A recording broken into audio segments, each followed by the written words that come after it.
नमस्ते बच्चों। आज हम लोग आपके सिलेबस के अगला चैप्टर पर फोकस करेंगे। सिलेबस का अगला चैप्टर है आपका लिखित रचना शिक्षण और पठन शिक्षण, इसके उद्देश्य और इसकी विधियाँ। तो सबसे पहले हम लोग पठन शिक्षण फिर लिखित लेखन शिक्षण की बात करेंगे, क्योंकि जो क्रम है भाषा का सुनना, बोलना, पढ़ना, लिखना, तो तीसरे नंबर पर आता है पढ़ना। पठन शिक्षण की पहले बात कर लेंगे, उसके विभिन्न तथ्यों के बारे में जानेंगे, उसके जो प्रकार हैं उसके बारे में जानेंगे, उसके पढ़ाने की कौन कौन सी विधि है उसके बारे में जानेंगे। पढ़ने के लिए एक शिक्षक को किस प्रकार से क्लास में अपना एफर्ट लगाना चाहिए, आइए इन सभी के बारे में हम लोग विस्तार से आज चर्चा करते हैं। पठन शिक्षण जो है, पठना पठ धातु से निकला है, आप सब जानते हैं।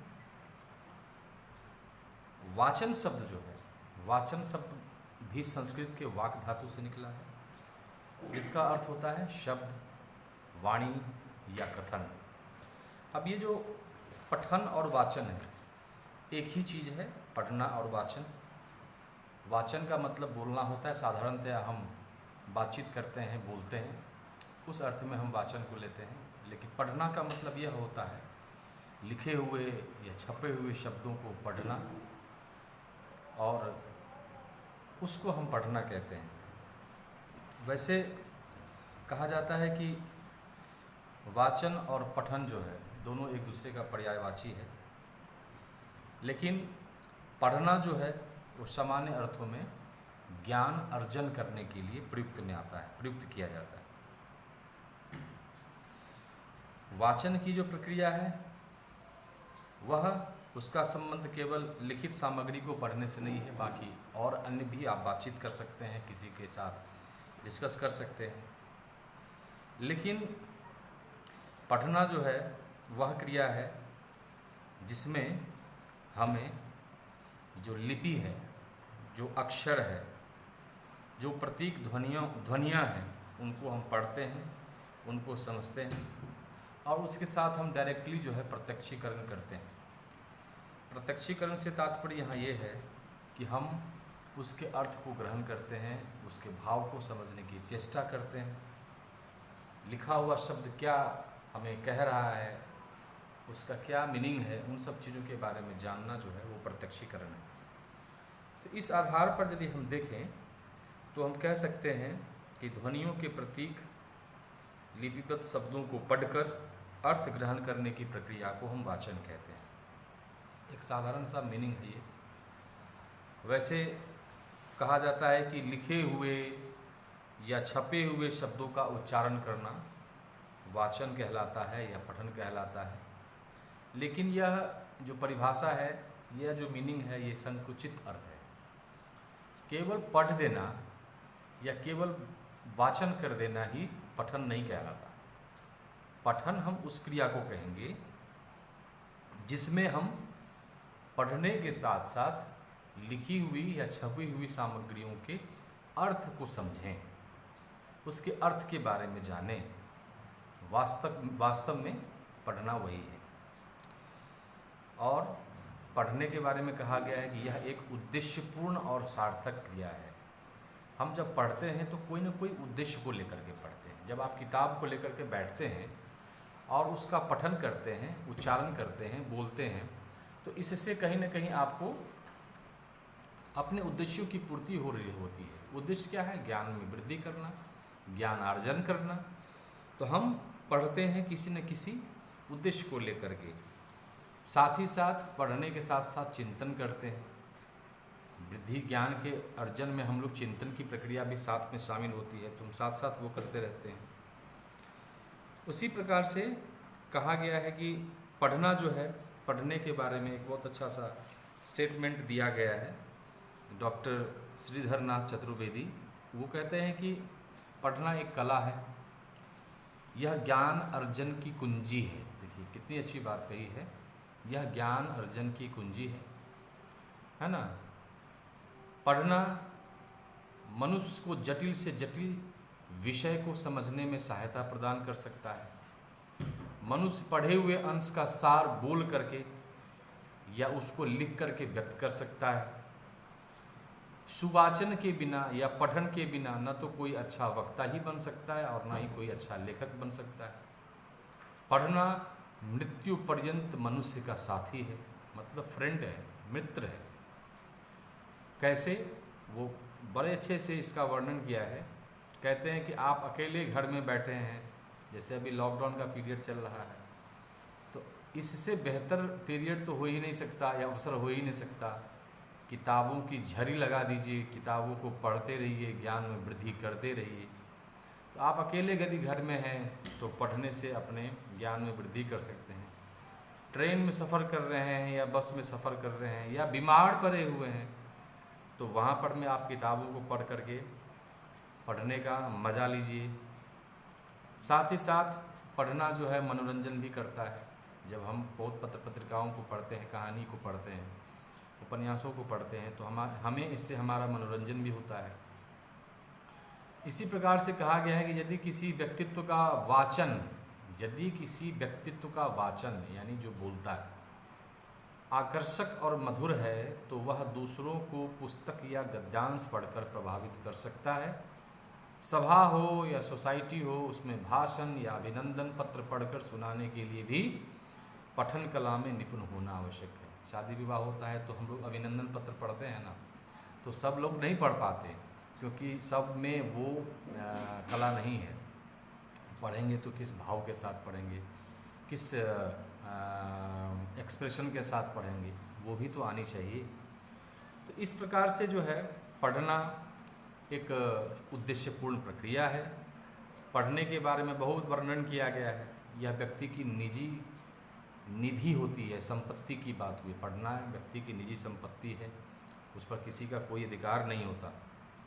साथ ही साथ पढ़ने से ही स्वाध्याय की नींव पड़ती है, सेल्फ स्टडी की नींव पड़ती है। घर बैठ करके आप सेल्फ स्टडी करते रहते हैं और यह जो स्टडी है इसको आप हमेशा से अपने अध्ययन में, पठन पाठन में, अपने जीवन में इसको प्रयोग कर सकते हैं और इसको मित्र बना सकते हैं। स्वाध्याय मनुष्य का सबसे बड़ा मित्र है, जितना पढ़िएगा उतना कम है। इस प्रकार से कहा गया है कि यदि हम वाचन की योग्यता, पढ़ने की योग्यता, पढ़ना और वाचन, मैं इसलिए साथ साथ कह रहा हूँ कि दोनों पैरेलल चलते हैं, लेकिन थोड़ी सी विभिन्नता है, लेकिन पर्यायवाची शब्द है, इसलिए हम लोग साथ ही साथ चल रहे हैं। पढ़ना या वाचन की योग्यता विकसित होने पर बालक की समस्त मानसिक और भावात्मक उन्नति बढ़ सकता है। मानव की जाति का अर्जित ज्ञान जो है वो लिखित रूप में हमारे सामने विद्यमान है। जब जो भी हमारे इस पृथ्वी पर में जितने लोग आए, जितने लोग विद्वान हुए, जो विषय के विशेषज्ञ हुए, उन्होंने कहीं न कहीं अपने लेखन के माध्यम से हर चीज़ को सहेज करके रखा और वही हमारे सामने मौजूद है, जिसको हम लोग पढ़ करके अपने ज्ञान में वृद्धि करते हैं।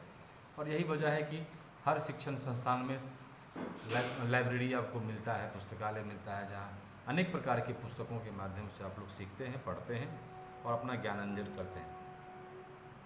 इसके अलावा बहुत सारी चर्चाएं हैं। ज्ञान अर्जन का सबसे सरल साधन पढ़ना है। इसके साथ साथ शब्द भंडार की जो वृद्धि है वो आप पढ़ने के माध्यम से विकसित कर सकते हैं। इतना ही नहीं, कहा गया है कि पढ़ने के द्वारा हम शब्दों के शुद्ध शुद्ध उच्चारण का अभ्यास कर सकते हैं, है ना। इस प्रकार से वाचन या पढ़ना जो है वो सामाजिक उपयोगिता की दृष्टि से अत्यंत लाभदायक है। सभा में हो या बैठक में हो या अन्य प्रकार के किसी भी प्रकार के सामाजिक आयोजनों में आप भाग ले रहे हों, तो कहीं ना कहीं वाचन की आवश्यकता होती है, पढ़ने की आवश्यकता होती है। रिपोर्ट प्रतिवेदन आप पढ़ते हैं, डेवलपमेंट रिपोर्ट पढ़ते हैं, लेख पढ़ करके सुनाना हो, भाषण देना हो, किसी प्रकार की घोषणाएं करनी हो या अभिनंदन पत्र पढ़ना हो, समाचार वाचन करना हो, अनेक प्रकार के कार्य हम करते रहते हैं दैनिक जीवन में। और इन सभी अवसरों पर हमारा वाचन, हमारा पठन की जो प्रक्रिया है वो सदैव चलता रहता है। और इसमें जो भी अच्छा करता है या जो भी अच्छा इसमें अपना प्रेजेंटेशन देता है, वो कहीं ना कहीं दूसरों से अलग दिखता है। एक शिक्षार्थी होने के नाते या एक शिक्षक होने के नाते हम सबका ये दायित्व बनता है कि हम पढ़ने की क्रिया में निपुण हों, पहले खुद हों, छात्रों को भी निपुणता विकसित करें, ये हमारा कर्तव्य होना चाहिए। अब हम पठन के ऊपर में बहुत सारी चर्चाएं कर लिए, अंत में इस मीनिंग का यही सार निकलता है कि हम छपे हुए या लिखे हुए शब्दों का उच्चारण वाचन कहलाता है, पठन कहलाता है, लेकिन विशिष्ट अर्थ में लिखी हुई सामग्री को पढ़ करके अर्थ ग्रहण करने की जो प्रक्रिया है उसको हम पठन कहते हैं, उसको हम वाचन कहते हैं। यहाँ तक आप समझ गए होंगे। अब है कि वाचन कितने प्रकार का होता है। तो बच्चों, वाचन जो है वो मुख्य रूप से दो प्रकार का होता है। एक होता है सस्वर वाचन, एक होता है मौन वाचन। सस्वर वाचन को लाउड रीडिंग अंग्रेजी में कहते हैं, मौन वाचन को साइलेंट रीडिंग कहते हैं। सस्वर वाचन क्या है? सस्वर वाचन के बारे में जो परिभाषा दी गई है कि लिखित भाषा को मुख से उच्चारण करते हुए पढ़ने और पढ़कर उसका अर्थ समझने की क्रिया को हम सस्वर वाचन कहते हैं। एक मीनिंग ये आया है। दूसरा मीनिंग ये आया कि स्वर सहित पढ़ते हुए अर्थ ग्रहण करने को हम सस्वर वाचन कहते हैं, जिसमें छात्र पढ़ने के साथ साथ बोलता भी चला जाता है, और यह वाचन करने की प्रथम अवस्था मानी गई है।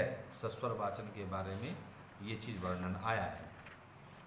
बच्चों, सस्वर वाचन के बारे में हमने पहले भी डिस्कशन किया था।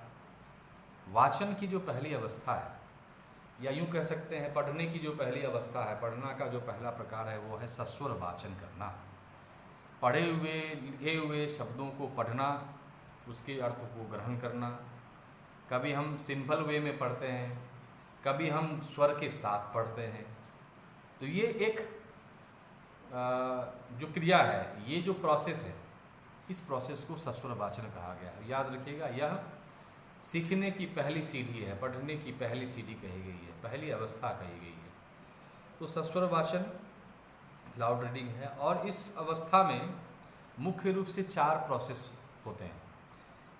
अक्षरों को हम देखते हैं, पहला प्रोसेस जो लिपिबद्ध किताबों में जो अक्षर वर्णित हैं, जो आप देख रहे हैं, उसको पहले आप देखते हैं। देखने के बाद क्या होता है? दूसरा होता है पहचानते हैं, रिकॉग्नाइज करते हैं। लिपिबद्ध अक्षरों को देखा, उसको रिकॉग्नाइज किया कि ये अ है, कि ये ब है, कि क्या है। तीसरी प्रक्रिया है शब्दों को समझना एवं उच्चारण करना। अब वर्ण के आधार पर हम शब्दों को पढ़ते हैं, शब्दों के आधार पर वाक्यों को पढ़ते हैं।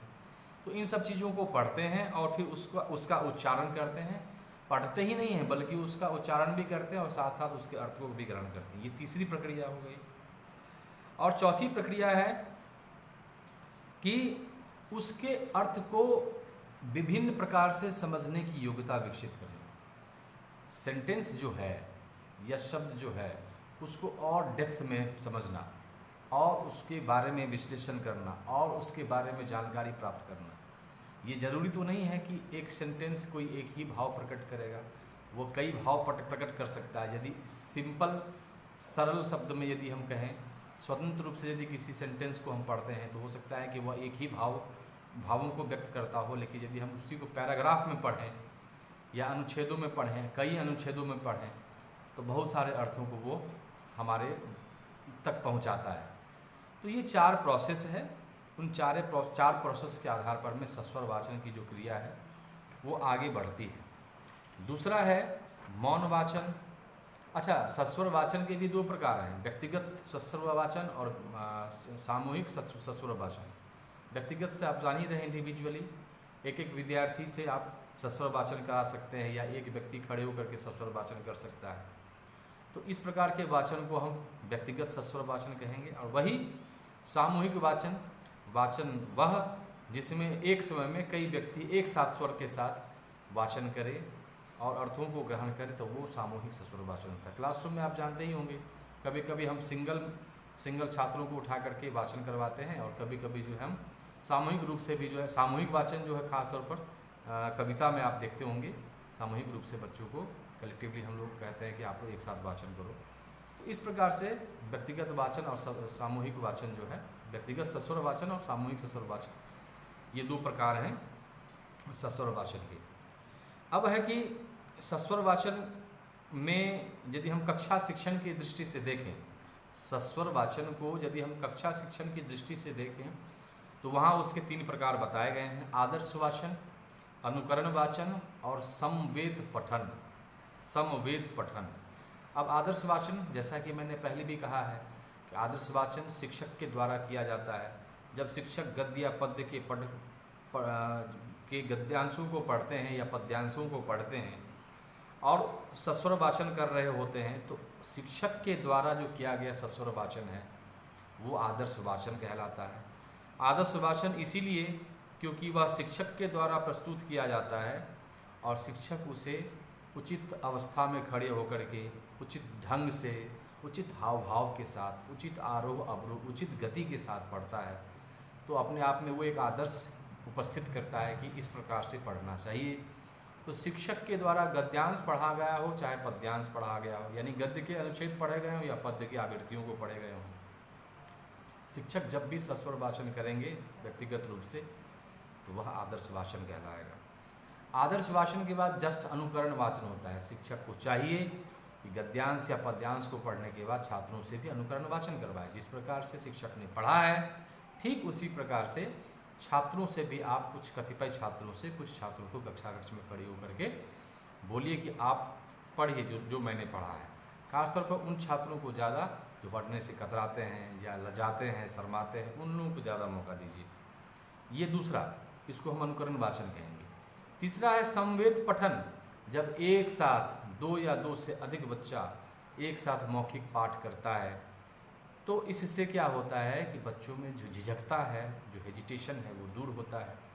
जिस बच्चे में साहस की कमी होती है वो बच्चा भी जो है वाचन की क्रिया में, पठन की क्रिया में भाग लेने लगता है। और ये खास तौर पर प्राथमिक कक्षाओं में देखा गया है। प्राथमिक कक्षाओं के बच्चे पढ़ने से कतराते हैं, पीछे हटते हैं, तो उन बच्चों को ज़्यादा से ज़्यादा मौका देने के लिए आप एक साथ चाहें तो 5-6 बच्चों को खड़ा करके या एक टोली बना करके, ग्रुप बना करके कह सकते हैं कि आप इस अनुच्छेद को यहाँ से यहाँ पढ़ो या कविताओं को यहाँ से यहाँ पढ़ो। तो इससे बच्चों में जो झिझकता है वो दूर होती है। तो कक्षा शिक्षण की दृष्टि से जो सस्वर वाचन की जो महत्ता है वो 3 प्रकार से दर्शाई गई है: आदर्श वाचन, अनुकरण वाचन और समवेत पठन। यदि हम सस्वर वाचन की महत्व के बारे में चर्चा करें, यदि उसकी उपयोगिता के बारे में चर्चा करें, कहा गया है कि अच्छे मौखिक वाचन के लिए या अच्छे पठन के लिए गद्य का आधा और पद्य का पूरा भाव जो है पठन से ही समझ में आ जाता है। कहा जाता है कि जो बच्चा सस्वर वाचन में कुशल होता है, निपुण होता है, उस बच्चे की मौखिक अभिव्यक्ति भी जो है काफ़ी अच्छी होती है। कुशल होने का मतलब यह है कि जो अच्छा बोलता है पढ़ने के क्रम में, यदि किताबों को देख करके पढ़ना हो और वह उचित हाव भाव के साथ, उचित गति के साथ पढ़ता है, तो निश्चित रूप से यह माना जा सकता है उस बच्चे का मौखिक अभिव्यक्ति भी अच्छा होगा। क्योंकि वाचन से या पठन से बच्चे की हिचक और संकोच स्वाभाविक रूप से समाप्त होती जाती है और वह आत्मविश्वास के साथ, पूरे कॉन्फिडेंस के साथ किसी के भी सामने अपने विचारों को प्रकट करने में समर्थ हो जाता है। यदि किसी बच्चे में ये गुण है, जिस प्रकार से वह पढ़ता है किताबों को, ठीक उसी प्रकार से अपने हाव भाव की अभिव्यक्ति पूरे कॉन्फिडेंस के साथ किसी के सामने करता है, तो निश्चित रूप से उस बच्चे की यह विशेषता मानी जाती है कि उस बच्चे में मौखिक अभिव्यक्ति कौशल जो है वो काफ़ी अच्छा है। सस्वर वाचन में क्या क्या गुण होना चाहिए? एक विद्यार्थी हो चाहे शिक्षक हो, तो विद्यार्थी हो चाहे शिक्षक हो, वाचन करते समय हमारे अंदर क्या क्या गुण होना चाहिए? शुद्ध उच्चारण करिए, शब्दों का शुद्ध उच्चारण करिए, वर्णों का शुद्ध उच्चारण करिए। उच्चारण गलत होगा तो उसका साइड इफ़ेक्ट बहुत ज़बरदस्त होता है। जैसे सम्मान को हम सामान कह दें या सामान को सम्मान कह दें तो अर्थ का अनर्थ हो जाता है। तो शुद्ध उच्चारण पर विशेष ध्यान देना है, पहला। दूसरा है उचित लय और गति। हमारा जो पढ़ने का जो भाव है वो उसी गति के अनुसार होनी चाहिए जिस प्रकार से वर्णन किया गया है। बहुत हड़बड़ाहट के साथ नहीं या बहुत ज़्यादा लयबद्ध तरीके से नहीं, जो उचित है उस उचित प्रोसेस का पालन करते हुए, अनुपालन करते हुए हमें आगे बढ़ना चाहिए। उचित हाव भाव, एक्सप्रेशन, ऐसा अक्सर देखा गया है कि जिस प्रकार से बच्चा वाचन करता है, पठन करता है, ठीक उसी प्रकार से उसके एक्सप्रेशंस भी होने चाहिए। हाँ, अंगों का संचालन भी होना चाहिए, हाव भाव भी होना चाहिए। लेकिन कभी कभी क्या होता है कि जिस प्रकार से आप वाचन कर रहे हैं, जिस प्रकार से जो दृष्टि जैसे शोक है, दुख है, खुशी है, या जिज्ञासा है, या फिर अन्य प्रकार की जो भी परिस्थितियां हैं उस हिसाब से जो वर्णन किया जाता है, और उसी प्रकार से यदि आपके हाव भाव आपके शरीर के अंगों के द्वारा प्रदर्शित किया जाता है तो यह एक अच्छा माना गया है। जैसे श्रृंगार के भाव कैसे आप प्रदर्शित करेंगे, क्रोध है तो क्रोध का भाव कैसा होगा, वीर है तो वीरता का भाव को आप कैसे प्रदर्शित करेंगे अपने हाव भाव के द्वारा। तो इन सब चीज़ों को ध्यान में रखने की ज़रूरत है। अंगों का संचालन भी इसमें महत्वपूर्ण स्थान रखता है। हाथ चलाते हैं, भाव चलता है, स्वरों का जो होठ है उसका जो तरीका है वो चल रहा होता है। आप क्लासरूम में चलते हैं तो कैसे चलना चाहिए, तो अंगों का संचालन में वो सारी चीज़ें आ जाती हैं। याद रखिए, जब स्टिमुलस वेरिएशन स्किल हम लोग पढ़ेंगे आने वाले समय में तो इस पर बहुत विशेष चर्चा होगी और देखेंगे कि कितना महत्व रखता है स्टिमुलस वेरिएशन, जिसको हम उद्दीपन परिवर्तन कौशल कहते हैं। उसमें अंगों के संचालन और हाव भाव पर विशेष ध्यान दिया गया है। स्वरों की मधुरता, कहा गया है कि पढ़ते समय एक पाठक हो या पढ़ते समय एक विद्यार्थी की वाणी में मधुरता झलकनी चाहिए। एक एक वर्ण जो है हिंदी भाषा की विशेषता यही है कि वर्णों का लोप जो है हम लोग ना करें तो ज़्यादा अच्छा है, क्योंकि कभी कभी ज़्यादा लोप कर देते हैं तो अर्थ का अनर्थ हो जाता है। लेकिन एक एक वर्ण का उच्चारण मायने रखता है हिंदी भाषा में। तो आप जो भी शब्द बोलें वो सारे शब्द में एक एक वर्ण का उच्चारण सही तरीके से हो, स्वरों का उतार चढ़ाव सही तरीके से हो, और स्वर की मधुरता, कितने उतार चढ़ाव के साथ, कितने वेट के साथ आप उसको बोलेंगे, ये आपके ऊपर डिपेंड करता है। इसलिए उस पर विशेष ध्यान देने की ज़रूरत है। वाचन की मुद्रा अच्छी होनी चाहिए। एक स्टूडेंट्स को, एक शिक्षक को ये ध्यान रखना है कि आप वाचन कैसे करें, पढ़ें कैसे, कक्ष में सही तरीके से खड़ी होकर के आँख के सामने 35 सेंटीमीटर, याद रखिएगा, अंडरलाइन कर लीजिए, 35 सेंटीमीटर की दूरी पर में किताब को रखिए और उसको फिर पढ़िए। बीच बीच में आप आगे भी देखिए। तो ये मुद्रा है पढ़ने का। किताब को हम 35 सेंटीमीटर की दूरी पर में रखे हैं, पढ़ भी रहे हैं और सामने भी देख रहे हैं बीच बीच में।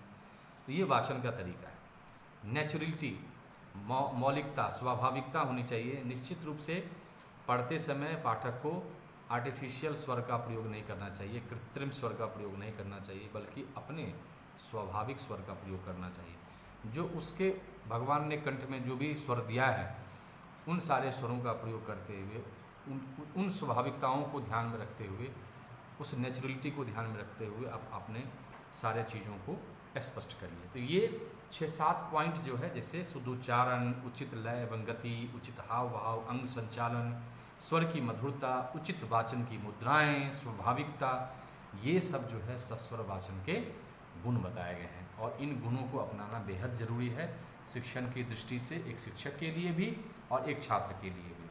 अब हम बात करेंगे मौन वाचन की। मौन वाचन क्या होता है? मौन वाचन का मतलब होता है कि जब शिक्षक कक्ष में पढ़ाता है तो पढ़ाने के दरमियान मुख्य रूप से सस्वर वाचन करवाता है। सस्वर वाचन के साथ साथ वह मौन वाचन भी करवाता है।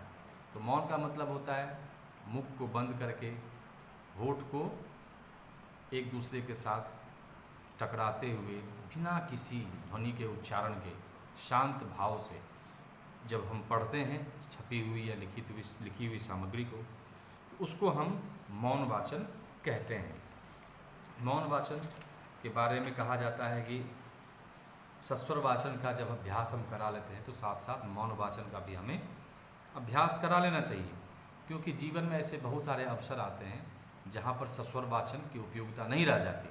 जैसे मान लीजिए बहुत से लोगों की उपस्थिति में आप कहीं बैठे हुए हैं और ज़ोर ज़ोर से पढ़ेंगे तो दूसरे लोग डिस्टर्ब हो जाएंगे, तो वहाँ पर में मौन वाचन विशेष रूप से महत्व रखता है।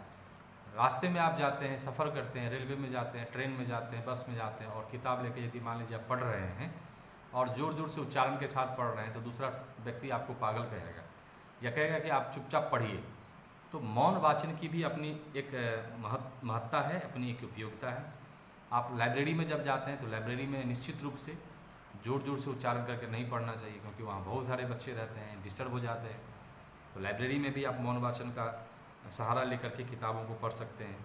साथ ही साथ सार्वजनिक स्थानों पर, मंदिर हो, मस्जिद हो, या रेलवे स्टेशन हो या जहाँ भी जहाँ लोगों का आना जाना विशेष रूप से लगा रहता है, वहाँ यदि आप जोर जोर से पढ़ करके अपने ज्ञानार्जन करेंगे तो व्यक्ति आपको जो है सही दृष्टि से नहीं देखेंगे। इसलिए इन सब चीज़ों में हमको विशेष रूप से मौन वाचन करने की ज़रूरत है। तो ये जो चीज़ है या ये जो गुण है, ये बच्चों में कक्षा कक्ष में ही आ जानी चाहिए। जब हम ससुर वाचन करा लेते हैं तो साथ ही साथ बच्चों को चुपचाप बोलें कि आप चुपचाप पढ़ें और पढ़ने के साथ साथ अर्थ को भी ग्रहण करें, हम आपसे सवाल जवाब करेंगे। तो बच्चों को मौन वाचन भी करवाना चाहिए।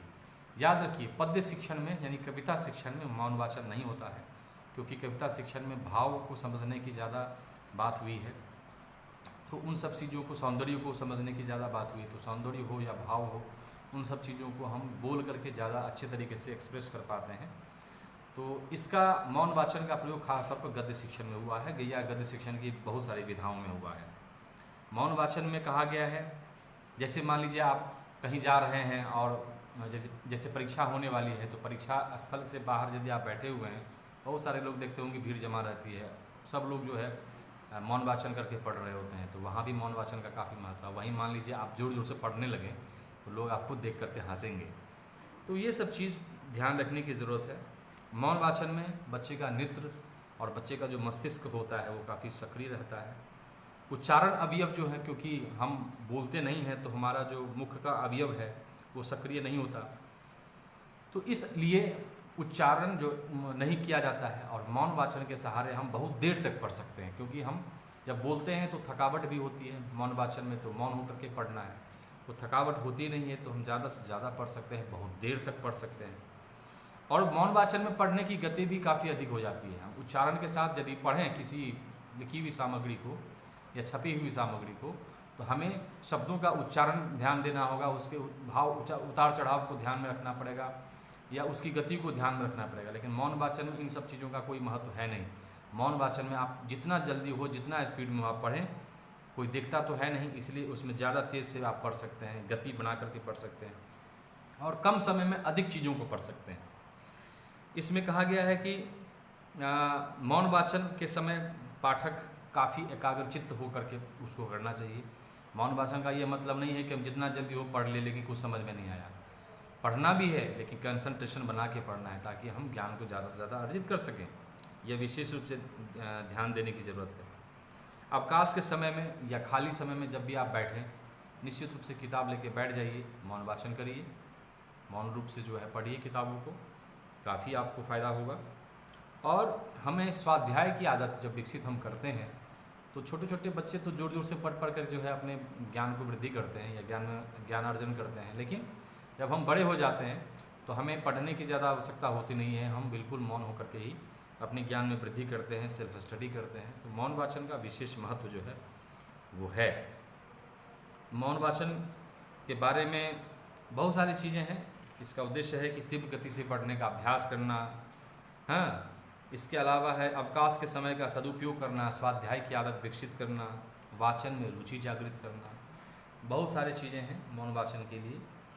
तो ये सब सारे चीज़ों का वर्णन किया गया है सब्जेक्ट के हिसाब से, टॉपिक के हिसाब से आपके सिलेबस में दिया गया है कि इसका उद्देश्य क्या है, वाचन शिक्षण का या पठन शिक्षण का उद्देश्य क्या है। तो पठन शिक्षण का जो उद्देश्य है वो आप यूँ समझ लीजिए क्या क्या है। पठन शिक्षण का उद्देश्य यह है, जैसे छात्रों को वर्णमाला के लिपि प्रतीकों का पूर्ण ज्ञान करना, जो हमारी लिपि है देवनागरी लिपि, और उसके जो प्रतीक है, उसके जो सिंबल है, उन सारे सिंबल्स के बारे में जानकारी देना। और वर्ण के बारे में आप जानते हैं स्वर वर्ण और व्यंजन वर्ण है, उन सारे वर्णों के बारे में बच्चों को जानकारी देना पठन शिक्षण के लिए ज़रूरी है। कौन सा स्वर है, कौन सा व्यंजन है, इन सब चीज़ों के बारे में जानकारी देना है। छात्रों को स्पष्ट उच्चारण करने के लिए उचित ध्वनि प्रदर्शित करना, उचित ध्वनियों को निकास करना और उचित बल के साथ, उचित प्रवाह के साथ पाठ करने के लिए उसे योग्य बनाना। हम पाठ करें तो कैसे करें, कितना बल देके करें। आपको याद होगा हम लोग स्वराघात बलाघात पढ़े होंगे आप लोग, तो इन सब चीज़ों में ज़्यादा विशेष महत्व दिया गया है। आगे देखते हैं, वर्णन मिलेगा, कहीं ना कहीं आएगा वर्णन। तो उन सब चीज़ों के बारे में हम लोग ध्यान देते हुए बच्चों को बताएंगे कि आपको कहाँ ज़्यादा बल देने की ज़रूरत है, कहाँ कम बल देने की ज़रूरत है। इन सब चीज़ों के बारे में जानकारी देना। छात्रों को उचित वाचन मुद्रा, उचित हाव भाव के साथ पढ़ने की योग्यता विकसित करना। आप किस प्रकार से हाव भाव प्रदर्शित करें, किस प्रकार से आपकी मुद्राएं हों, इन सब चीज़ों के बारे में जानकारी देना, ये सब उद्देश्य है, ये सब पठन शिक्षण के उद्देश्य हैं। साथ ही साथ पाठ्य सामग्री के अर्थ ग्रहण करने की योग्यता विकसित करना। पढ़ें लेकिन साथ ही साथ अर्थ को ग्रहण करें। इसके अलावा मौखिक अभिव्यक्ति के लिए आत्मविश्वास विकसित करना। आप जब पढ़ लें तो पढ़ने के उपरांत जब आपको अकेले कुछ बोलना हो तो उसके लिए कॉन्फिडेंस जो है आप में के अंदर आनी चाहिए। तो इसकी तरफ जो है शिक्षक विशेष ध्यान दें। अध्ययन के लिए रुचि उत्पन्न करें, अध्ययन के लिए रुचि उत्पन्न करें। पढ़ने के माध्यम से शिक्षक ये मोटिवेट कर सकता है बच्चे को कि आप स्टडी करिए और इसमें इंटरेस्ट जगाइए, क्योंकि पढ़ने के दौरान क्या होता है कि यदि आप बच्चे को बार बार कहेंगे पढ़ने के लिए तो उनमें इंटरेस्ट जगेगा। इसके अलावा जो पढ़ना है, पूरे पढ़ने का एक सार जो है, हम जब पढ़ते हैं अनुच्छेद हो चाहे कविता हो कहानी हो, जो भी पढ़ते हैं, पढ़ने के उपरांत सबका सार होता है, सारांश होता है। हर चैप्टर का कोई ना कोई केंद्रीय भाव होता है, उन सब केंद्रीय भावों को समझने की योग्यता विकसित करना। तो इस प्रकार से बहुत सारे चीज़ें हैं जो उद्देश्य हैं जिसके बारे में वर्णन किया गया है पढ़ने की कला में। कुछ जैसे हमने कुछ चीज़ों के बारे में और आपको जानकारी दे दें।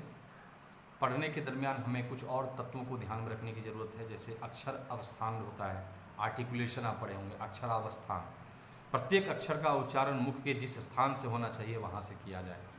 इसका ठीक ठीक ज्ञान और अभ्यास न होने से अनेक ध्वनियों के उच्चारण में सदैव अशुद्धियाँ रहती हैं। बच्चे को ये जानकारी देना बेहद ज़रूरी है स्वर वर्ण और व्यंजन वर्ण के समय कि कौन से वर्णों का उच्चारण मुख के किस अवयव के साथ होता है या किस सहारे होता है, किसके माध्यम से होता है। इन सब चीज़ों के बारे में आपको जानकारी देना है। स्वराघात में मुख्यतः दो बातें आती हैं। प्रथम यह कि किस ध्वनि पर विशेष जोर देना है, यह या फिर वाक्य में किस शब्द पर हमें विशेष जोर देना है। तो अक्षर हो या शब्द हो, उस पर बल देना ही जो है पढ़ने की क्रिया में अक्षर और शब्द पर बल देना ही जो है स्वराघात और बलाघात कहलाता है। यानी दूसरे शब्द में हम यदि ये कहें कि शब्दों का उच्चारण करते समय पाठक शब्द में आने वाले विभिन्न अक्षरों पर समान रूप से जब बल दे करके नहीं बोलते हैं, बल्कि किसी पर अधिक बल दे करके बोलते हैं और किसी पर कम बल दे करके बोलते हैं, तो उच्चारण में बल के इसी आघात को हम बलाघात या स्वराघात कहते हैं। शब्द में या सेंटेंस में हम सारे शब्दों पर जोर नहीं देते। ऐसे कुछ विशिष्ट शब्द होते हैं और उस विशिष्ट शब्द में कुछ विशिष्ट वर्ण होते हैं जिस पे हमें जोर देने की ज़रूरत होती है। हालांकि भाव पता तो चल जाता है, लेकिन केवल भाव के लिए तो पढ़ना नहीं है। पढ़ने की जो कला है उसको ज़्यादा ध्यान देने की जरूरत। यदि हम छिपकली को छिपक कली कहें तो भाव तो समझ में आ रहा है कि किसी जीव के बारे में कहा जा रहा है, छिपक कली के बारे में कहा जा रहा है, लेकिन ये उच्चारण तो ठीक नहीं है ना। छिपकली, ध्यान कहाँ है? लौ दीर्घिकार पर, उस पर हमें विशेष जोर देना है। तो हमें ये ध्यान देना होगा कि किस शब्द पर हमें विशेष जोर देना है और शब्द में किस वर्ण पे हमें विशेष जोर देना है। जैसे उसी तरह से है सेंटेंस में, मान लीजिए राम तालाब में डूब गया, ऐसे नहीं, इसमें डूब शब्द पर विशेष जोर देना। राम तालाब में डूब गया, तो सेंटेंस में जिस शब्द पर हम जोर देते हैं वो भी स्वराघात बलाघात है। यदि हम किसी सिंगल वे में किसी चीज़ को वर्णित करते हैं, जैसे मैंने उदाहरण दिया छिपकली के बारे में, तो किस प्रकार से बोलना चाहिए, स्वराघात बलाघात कहाँ किस शब्द पर आना चाहिए, किस वर्ण पे आना चाहिए, ये भी एक शिक्षक को समझना होगा। इसके बहुत सारे नियम हैं, आप व्याकरण पढ़ेंगे उसमें इन सब सारे नियमों के बारे में चर्चा की गई है कि किस विशेष शब्द में या शब्दों के वर्ण पर में विशेष जोर देने की ज़रूरत है। ये सब सारे चीज़ों के बारे में कहा गया है। इसके अलावा अनुतान की बात होती है, इंटोनेशन की बात होती है। अनुतान का मतलब होता है बोलते समय वाणी का उतार चढ़ाव, यानी वाक्य स्तर पर वाणी के भेद और सुर भेद और स्वरों का उतार चढ़ाव ही अनुतान कहलाता है। डेनियल कहते हैं कि बोलते समय यदि हम स्वरों में होने वाले परिवर्तन को हम अनुतान कहते हैं। अनुतान के समय स्वरों के उतार चढ़ाव को 3 भागों में बांटा जाता है: उचित स्वर, उच्च स्वर, आरोही स्वर, सम स्वर, मध्य स्वर, मंद स्वर, अवरोही स्वर। हिंदी, अंग्रेजी आदि भाषाओं में अनुतान से शब्द का अर्थ तो नहीं बदलता, परंतु वाक्य का अर्थ अवश्य बदल जाता है। जैसे एक उदाहरण दिया गया है, वह आ रहा है। अब इस सेंटेंस को मंद स्वर में पढ़ेंगे तो सामान्य कथन, सम स्वर में पढ़ेंगे तो प्रश्नवाचक वाक्य हो जाएंगे, और उच्च स्वर में पढ़ेंगे तो आश्चर्य सूचक हो जाएंगे। वह आ रहा है, मंद स्वर में वह आ रहा है। प्रश्नवाचक वह आ रहा है, देखिए, और आश्चर्य सूचक वह आ रहा है। तो इस प्रकार से ये अनुतान है कि हमें किस गति के साथ, किस स्वर के साथ हम किस शब्द को पढ़ें, किस सेंटेंस को पढ़ें, ये भी हमें आना चाहिए। ये सब चीज़ें काफ़ी ज़रूरत होती हैं। अनुनासिक शब्द हैं, दीर्घता है, लेंथ है, इन सब चीज़ों के बारे में विशेष रूप से वर्णन दिया गया है। जैसे दीर्घता के बारे में, लेंथ के बारे में कहा गया, जब किसी स्वर का उच्चारण कुछ दीर्घ समय तक किया जाता है तो वह स्वर दीर्घ कहलाता है, और इस दीर्घता के कारण भी शब्द का अर्थ बदल जाता है। जैसे दिन और दिन में फ़र्क है, दो हर्षीकार नौ दिन और दो दीर्घीकार दंत नौ दिन, दोनों में फ़र्क है। तो दोनों में कैसे उच्चारण के साथ पढ़ें। सूना दंत सौ हर्ष उकार दंत नौ आकार सूना, और दंत सौ दीर्घ उकार और दंत नौ आकार सूना। सूना सोना, दोनों में अंतर है। वह दिन काफ़ी अच्छा था, वह दिन काफ़ी अच्छा था। देख रहे हैं ना, ये सब दीर्घता है। आज का दिन काफ़ी अच्छा बीता, आज का दिन काफ़ी अच्छा बीता। यह तो सुना हुआ गाना है, यह आवाज़ तो सुना हुआ लगता है। इस तरह से बहुत सारे हैं, सेंटेंस में आते हैं जहाँ पर हमें ज़्यादा देर तक रुकना होता है। उसी प्रकार से अनुनासिक शब्द है, नासोफेरेंजियल वर्ड्स, इसको अंग्रेजी में कहते हैं नासोफेरेंजियल वर्ड्स। अनुनासिकता के बारे में कहा गया है कि लिखित भाषा में बहुत सारे बिंदु और चिन्ह बिंदु हम लोग लगाते हैं या लगा हुआ रहता है, और उच्चारण करते समय यदि हम इसका ध्यान न दें तो बहुत सारी दिक्कतें हो जाती हैं। सांस को हम सास बोल देते हैं को है कहते हैं, गोंद को गुंद बोल देते हैं या गुंद को गोद बोल देते हैं, पूंछ को पूछ बोल देते हैं। तो अनुनासिक जो भी हमारे मात्राएं में लगती हैं, उन सारे चीज़ों को ध्यान में रखने की ज़रूरत है।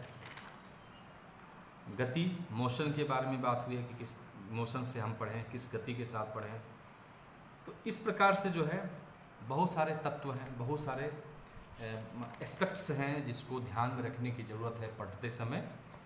अब हम बात करते हैं उन सारे शिक्षण विधि की, जिस शिक्षण विधि की सहायता से हम बच्चे को इन सब चीज़ों के बारे में अच्छे से नॉलेज दे सकते हैं। सबसे पहला है, बच्चे को आप पठन शिक्षण के लिए सबसे पहले तैयार करिए। बच्चे को बोलने के लिए आपको तैयार करिए, क्योंकि बच्चा बोलने के लिए या पढ़ने के लिए जल्दी तैयार नहीं होता।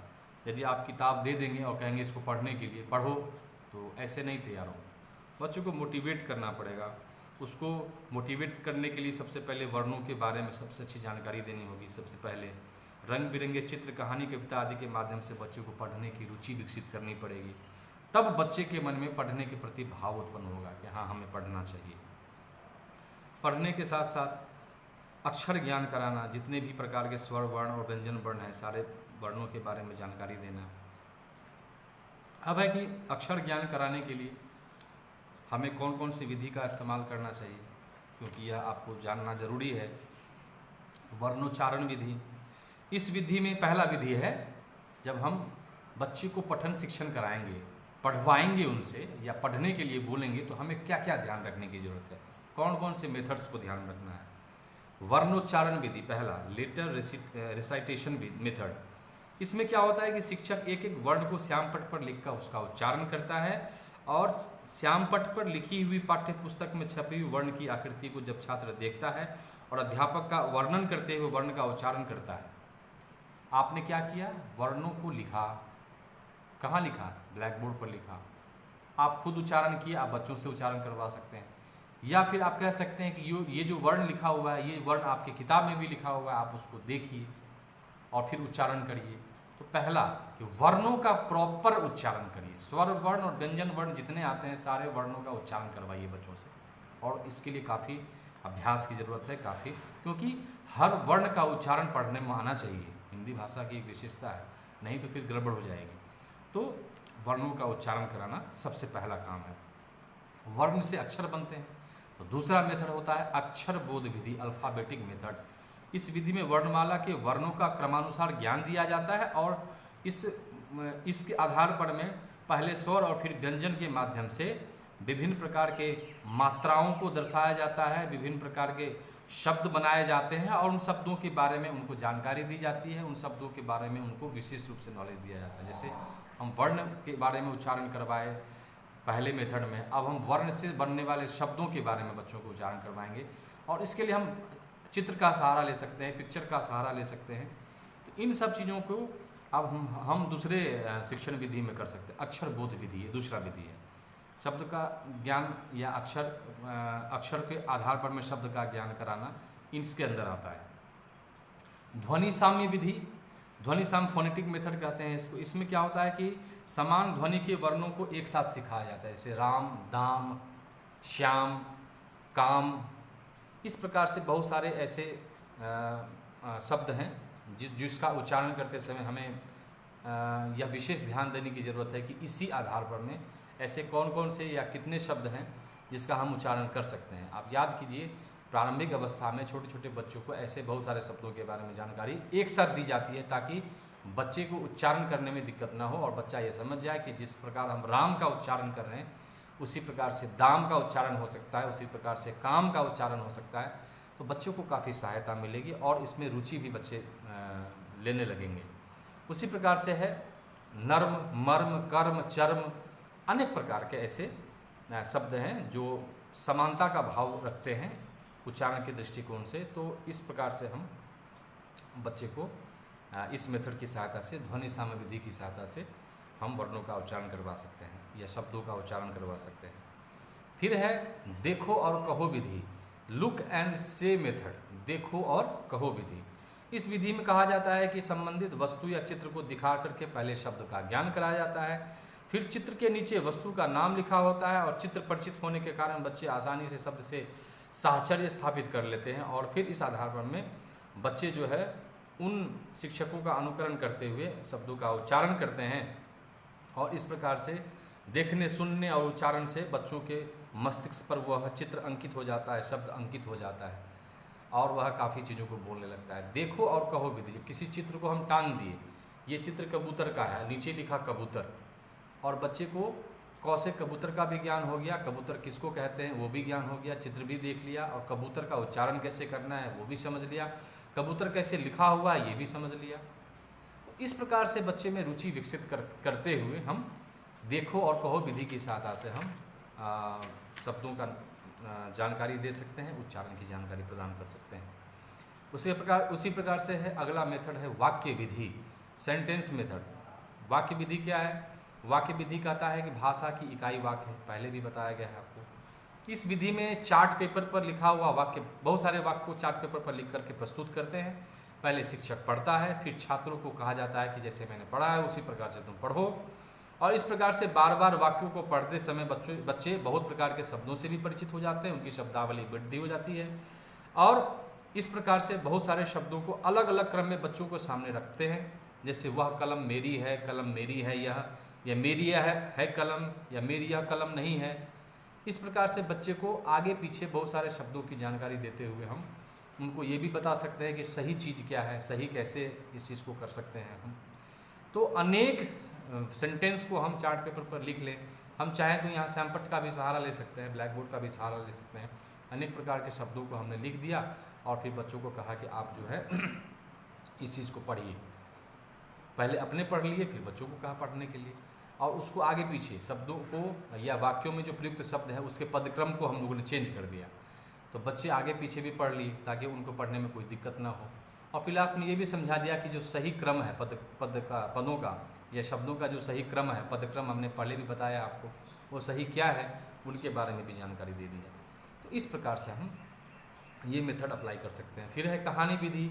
जैसा कि आप जानते ही हैं स्टोरी मेथड, बच्चे कहानी से कितनी रुचि रखते हैं। कहानी को हम चार्ट या चित्रों के माध्यम से बच्चों के सामने प्रस्तुत कर सकते हैं। शिक्षक क्या करते हैं, चार्ट या चित्र की सहायता से नीचे लिखे हुए वाक्यों को पढ़ता है, जो कहानी लिखे हुए तो उनको पढ़ता है। फिर छात्र उसका अनुकरण करते हुए उसका उच्चारण करते हैं। फिर धीरे धीरे उसका विश्लेषण कर विद्यार्थियों को शब्दों के बारे में और फिर वर्णों के बारे में जानकारी दी जाती है। कहानी विधि भी जिस प्रकार से एक चित्र की सहायता से हमने शब्दों को सीखा, उसी प्रकार से एक चित्र की सहायता से हम आज कहानी को सीखेंगे। और कहानी में एक सेंटेंस तो होगा नहीं, 5 होंगे, 10 होंगे, 20 होंगे, 50 होंगे।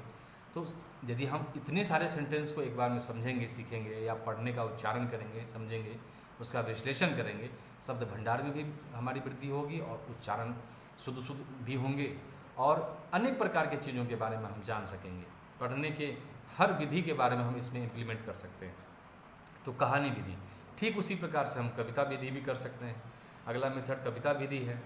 साहचर्य विधि है और संयुक्त विधि है। साहचर्य विधि में कमरे की दीवार पर में बहुत सारे चित्रों को टांग दिया जाता है और इन चित्रों में शब्द और वर्ण लिखे होते हैं। वैसे ही शब्द और वर्ण काट के कमरे में रखे होते हैं। बच्चे दीवार पर लटके चित्र के वर्ण से मिलाते हुए वर्ण को काट छाँट कर निकाल लेते हैं और अध्यापक इनका उच्चारण कर बच्चों की इनसे उनकी पहचान कराता है। धीरे धीरे चित्र कार्ड एवं उच्चारण में साहचर्य स्थापित होता है और बालक को शब्दों तथा वर्णों का ज्ञान होता जाता है। ये साहचर्य मतलब एसोसिएशन मेथड। कक्षा में बहुत सारे ऐसे चीज़ों को हमने टांग दिया जो शब्द के माध्यम से लिखा गया या वर्ण की आकृति में लिखा गया है, और हमने कार्ड जो है कक्षा रूम में बिखेर दिया। बच्चों को कहा कि चलो ठीक है, वो जो दिख रहा है वो शब्द ढूंढ के निकालो, या वो जो वर्ण है उसको ढूंढ के निकालो। बच्चे निकाल रहे हैं, चलो ये वर्ण क्या है, इसका उच्चारण कैसे करेंगे, इस वर्ण से कौन कौन से शब्द बनेंगे, उसको कैसे उच्चारित करेंगे। तो अनेक प्रकार के साहचर्य विधि में अनेक प्रकार के अप्रोच की सहायता से हम बच्चे को बोलना या पढ़ना सिखा सकते हैं। अंत में है संयुक्त विधि। संयुक्त विधि का मतलब इक्लेक्टिक मेथड, मतलब ऊपर के जितने सारे विधि के बारे में हमने चर्चा करी वो आप सारे कक्ष में सामूहिक रूप से एक साथ सारे विधियों को यदि हम कक्ष में ले आएँ तो वो संयुक्त विधि कहलाता है। ये सब सारे शिक्षण विधि हैं पढ़ने के लिए। आप चाहें तो बच्चे को इन सब शिक्षण विधि की सहायता से बच्चे को पढ़ना सिखा सकते हैं। अंत में, इस वीडियो के अंत में मैं आपको यही कहूँगा कि कुछ त्रुटियाँ होती हैं पढ़ने के समय। क्या क्या त्रुटियाँ होती हैं? बच्चे अशुद्ध उच्चारण करते हैं, गति का अभाव रहता है, अटक अटक कर पढ़ता है, मुद्राएं ठीक नहीं होती हैं, अनुचित वाचन शैली है, बिना अर्थ समझे पढ़ना। बच्चे पढ़ तो लिए, जैसे ही पूछे कि क्या अर्थ समझ में आया, कुछ नहीं बोल पाते। तो इसके बहुत सारे कारण हो सकते हैं। दृष्टि दोष हो सकता है, वाणी संबंधी दोष हो सकता है, शब्द भंडार की कमी हो सकती है, वाचन के अभ्यास में कमी हो सकती है, पढ़ने के अभ्यास में कमी हो सकती है, पाठ्य सामग्री का कठिन होना भी हो सकता है, पाठ्य सामग्री में छपाई संबंधी भी त्रुटि कभी कभी देखी गई है, कक्षा का तनावपूर्ण वातावरण भी होता है, अध्यापक का व्यवहार, वाचन संबंधी मार्गदर्शन का भी अभाव, अरुचिकर पाठ्य सामग्री, असावधानी। ऐसे बहुत सारे कारण हैं जिसके कारण बच्चे कतराते हैं पढ़ने से और त्रुटि करते हैं, गलतियां करते हैं कक्षा में। उपाय, बहुत सारे उपाय हैं जिसको आप कक्षा में प्रयुक्त कर सकते हैं। शारीरिक दृष्टि से यदि किसी बच्चे को दृष्टि दोष है, वाणी दोष है, उसको दूर करने का प्रयास करेंगे।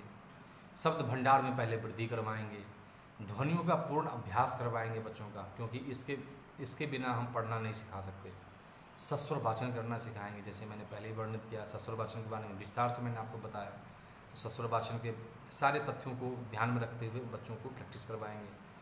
छात्रों के मानसिक स्तर के अनुकूल पाठ्य सामग्री का चुनाव करेंगे कि बच्चे का जो लेवल है उसी हिसाब से पाठ्य वस्तु भी होनी चाहिए। पाठ्य पुस्तक शुद्ध है कि नहीं है, पाठ्य पुस्तकों की छपाई शुद्ध है कि नहीं, उस पर ध्यान रखेंगे। बच्चों के साथ सहानुभूतिपूर्वक पेश आएंगे। बच्चे यदि गलत पढ़ते हैं, गलत उच्चारण करते हैं, या दृष्टि दोष है या पठन दोष है, अनेक प्रकार के दोष है बच्चे में, उसको डांटेंगे फटकारेंगे नहीं, उसके साथ सहानुभूतिपूर्वक व्यवहार करते हुए हम सारे चीज़ों के बारे में वर्णित कर उसके साथ पेश आएंगे और मोटिवेट करेंगे। उनके साथ हम किसी भी प्रकार का कड़ाई नहीं करेंगे और तानाशाही रवैया नहीं अपनाएंगे, तुम गलत कर रहे हो या मार पीट कर दिया या कुछ बोल दिया दो शब्द, इन सब चीज़ों से हमें बचना है। भाषण संबंधी उचित मार्गदर्शन देंगे, उसके लिए आपको विभिन्न सारे मेथड्स के बारे में मैंने आपको बताया और उन सारी चीज़ों को आपको अप्लाई करना है क्लासरूम में। कठिन शब्द जो आते हैं उन कठिन शब्दों का उच्चारण बार बार करवाइए, उसका विश्लेषण करिए, उसके व्याख्याओं को करिए, सावधानी से पढ़ने का अभ्यास करवाइए, किस प्रकार से कौन कौन चीज़ों को ध्यान में रखना, अनुतान, स्वराघात, बलाघात, दीर्घता, इस प्रकार से बहुत सारे हैं, लेंथ वगैरह जो है, इंटोनेशन जो है, इन सब चीज़ों को ध्यान में रखते हुए हमको उच्चारण करवाना है। कक्षा का वातावरण आकर्षक बनाइए। जब बच्चे पढ़ें तो वातावरण में आप ऐसा वातावरण निर्मित करिए क्लासरूम में कि तब बच्चे पढ़ने के लिए व्याकुल हो जाएं। और अंत में शिक्षक का आदर्श वाचन। शिक्षक का आदर्श वाचन, एक आदर्श प्रस्तुत करे बच्चों के सामने, ये काफ़ी मायने रखता है, क्योंकि शिक्षक जब कक्ष में एक आदर्श प्रस्तुत करता है बोलने की दृष्टि से, पद्यांशों को पढ़ने की दृष्टि से या गद्यांशों को पढ़ने की दृष्टि से, तो छात्रों के मनोभावों पर उसका व्यापक प्रभाव पड़ता है, क्योंकि छात्र जो है वो शिक्षक का ही अनुकरण कर रहा होता है, क्योंकि शिक्षक कैसे पढ़ रहे हैं, किस उतार चढ़ाव के साथ पढ़ रहे हैं, तो इस पर हमें विशेष ध्यान देने की ज़रूरत है। तो बच्चों, आज हम लोगों ने इस वीडियो के माध्यम से बहुत सारी चीज़ों के बारे में जाना। पठन शिक्षण या वाचन शिक्षण किसको कहते हैं, उसके कौन कौन से उद्देश्य हैं, सस्वर वाचन, मौन वाचन क्या होता है, इसके बारे में हम लोगों ने जाना। सस्वर वाचन के प्रकार के बारे में हम लोगों ने जाने। हम लोगों ने बहुत सारे तत्वों के बारे में जाना, पठन शिक्षण के जो तत्व हैं उसके बारे में हम लोगों ने जाना। हम लोगों ने जाना कि पठन शिक्षण को कौन कौन से करने के लिए शिक्षण विधि की हम लोग यूज़ करते हैं, उसके बारे में हम लोगों ने जाना। लास्ट में हम लोगों ने ये जाना कि कौन कौन सी त्रुटियाँ हैं, उसके कौन कौन से कारण हैं और उसके कौन कौन से उपाय हैं। तो बहुत व्यापक स्तर पर में हम लोगों ने आज पठन शिक्षण के बारे में जाना, उसके उद्देश्यों और उसकी विधियों के बारे में जाना। आशा है कि आपको ये वीडियो बहुत अच्छा लगेगा। पढ़िए, किताबों का भी अध्ययन करिए, स्टडी करिए, क्योंकि ज्ञान अनंत है। केवल मेरे ऊपर डिपेंड मत रहिए, मैं तो एक छोटा सा माध्यम हूँ आपको अपनी बात पहुँचाने का, विषयों को आपके तक पहुँचाने का। बस आपको भी मेहनत करना है, किताबों का अध्ययन करना है। तो आज हम वीडियो यहीं एंड करते हैं, समाप्त करते हैं। आज के क्लास में हम यहीं एंड करते हैं। धन्यवाद, आप सभी का धन्यवाद।